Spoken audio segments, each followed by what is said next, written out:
new village today. Well, this is Ali. I live at the very top of the hill, so I get to see everything. A little bit of history. So in the 12th and 11th century, Ali was a large trade city. Basically, people from all over the world came here to trade their goods. There was a giant bazaar. And at the archaeological sites, they found coins from Mongolia and China, which is really, really cool.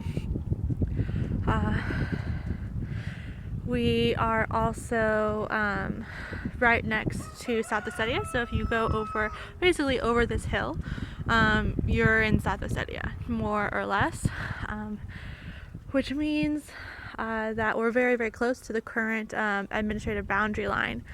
Basically, in 2008, there was a war between Georgia and Russia invaded and still currently occupies parts of Georgia,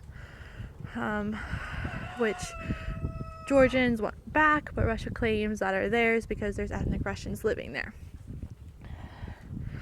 which is quite tense at the moment, and probably will always be until there's something is resolved.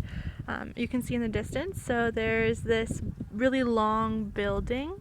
I can zoom a little bit there. So this long building right there, and that is the school. So I teach there Monday, Wednesday, and Friday.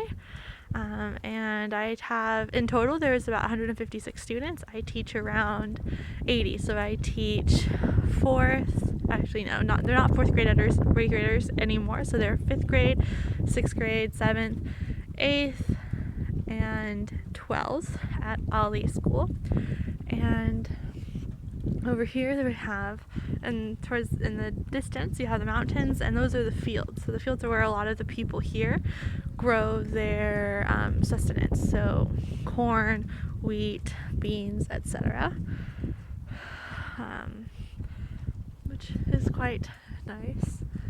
That's what most people do here. They are farmers, so they grow what they eat. We do have a couple markets in town, but they're very much just like soda and sometimes fish, also like chips and cookies. So it's very much like a convenience store type setup at the center of town. You can also see, let's see, where is it? There's the church. It's behind the tree. There's a very, let me move a little bit so maybe we can see the church. So there's this large tree, and that is the church.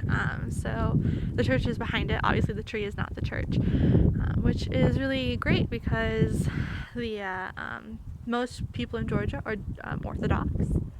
So they attend church for Easter and Christmas especially, and also like during the week they'll go and pray to certain saints for whatever they need or want to. It's also really common to go on death days. So death days are celebrated I say loosely. So when someone dies, so a couple days later they'll bury the body, and then if I'm remembering correctly, I think it's 2 weeks, and then 2 weeks later they'll have a large feast to remember that person, and then 40 days, they'll do it 40 days as well, and because that's when most Georgians believe the soul leaves the body, and then a year later they'll also do a large feast for the person, and then it's also very common to do large feasts for very prominent members of your family. Like every year my host family holds a death day feast for my host father, who has passed away I think 5 years ago. So